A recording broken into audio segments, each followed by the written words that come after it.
I use cheap camera gear all the time, but when I co-produced a music video the other day, we had a full cast and crew relying on my equipment, so I thought I might regret bringing some really inexpensive gear for them to use.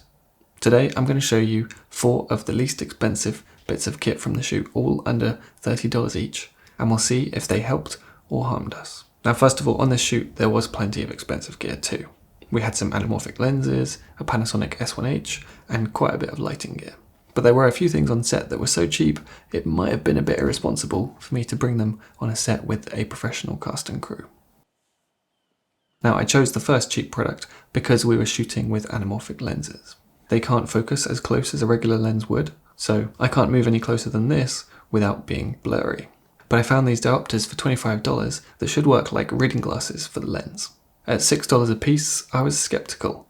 Is it really wise to put such a cheap filter in front of a nice lens and a decent camera?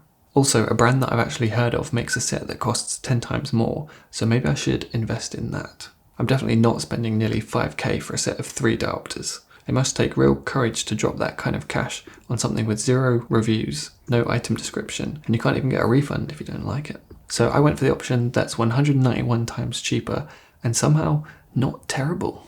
Here's a quick test of each filter, focusing as close as possible on a full frame 35mm anamorphic lens.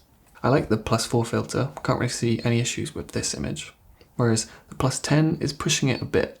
It definitely distorts the image in the corners. Still, I'd use this for a shot as long as there's not too much movement. Switching to a 75mm lens, I was able to get some seriously macro footage, and I was feeling very good about my decision to buy the cheapest diopters that I could find. And on set, it was the same story. They didn't let us down. A 50mm lens with a +2 diopter got the camera close enough for this otherwise impossible shot. A few years ago, I got 2 of these F-clamps for less than $20. It seems that tools from the DIY consumer kind of categories are far cheaper than anything that was designed to be used on a film set. So like in this case, the film set version is more versatile since you can attach stuff on the end, but the F-clamps cost 10 times less and can still be very useful on set. For example, we used them to secure a piece of plywood onto this trolley so there'd be space for the DP and the camera to ride it. We were kind of aiming for a budget version of this dolly that cost $6,000, which is itself a budget version of Hollywood's Fisher dolly. This thing is so expensive I couldn't even see a way to buy it online. Anyway, with our budget DIY version, we struggled to get the trolley's wheels moving smoothly, so a couple of moments from the footage are totally unusable. And I definitely wouldn't recommend using this type of DIY dolly. But I can't blame that on the clamps though. They did their part of the job perfectly. A good cheap bit of kit that we actually used a couple more times throughout the shoot. These 2 right-angled HDMI adapters were essential for solving a kind of niche problem when I was building the camera rig. Without an adapter, the cable sticks out way too much, making the camera really uncomfortable to hold. But add the adapter and the problem is solved. I then used the second adapter on the wireless monitor rig, which allowed us to use a super short cable, which keeps things nice and tidy. Now, Hollyland have sponsored this video and sent me their Mars 4K wireless transmission gear, which meant that the first AC could see the camera feed to pull focus from a distance. We had the M1 monitor with its built-in transmitter sending footage to the receiver, which was plugged into a separate monitor with a wireless follow focus attached. But going back to the right angle adapters, I've had this set for 2 years and I've used them a lot without any trouble at all, despite them being so cheap. And this music video was no exception. The 4th bit of inexpensive gear solves the problem of needing lots of batteries. By default, a rig like this would have 4 different batteries that would each need to be changed maybe 5 times across a long filming day. So that means that at 20 different times in a day, one of the batteries would run out. But with the right cables, we can power an entire rig from one V-mount battery. And I found cables that are each under $30.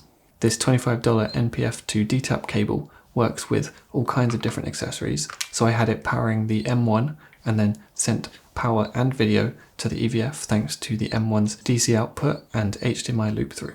Then I got a $30 battery cable to replace the camera's battery. Although this one had 0 customer reviews, I took the risk because the idea of spending $100 on a fancier version of the cable just seemed absurd.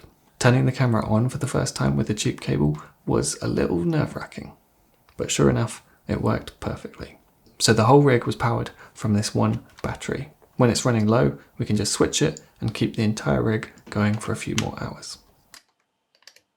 Those cables saved us a lot of time on set and meant that we never had a battery run out in the middle of a take. So each of those 4 items, the filters, the clamps, the HDMI adapters and the D-tap cables, served us well on the music video. I don't regret going with the cheaper versions at all. I can see why people would choose to use the premium brands if reliability and speed are far more important than saving costs. But for me, I'm happy to keep using my inexpensive gear for as long as I can. I'd like to say a big thanks to Hollyland for sponsoring this video and supporting the music video with wireless gear. The Mars line is rated for 450 feet of line of sight range, and during the shoot the signal was strong the entire time. You can also reconfigure the M1 to receiver mode, and that gives you a really lightweight and compact monitor that the director or the client can hang on to. And finally, you can even connect with a smartphone via the HollyView app. So if you'd like to find out more about the Mars 4K and M1, then feel free to click the link in the description. And for the rest of 2022, you can use the code DSLRguide for 15% off via Amazon US or Amazon UK. My name's Simon Cade, this has been DSLR Guide, and I'll see you next time.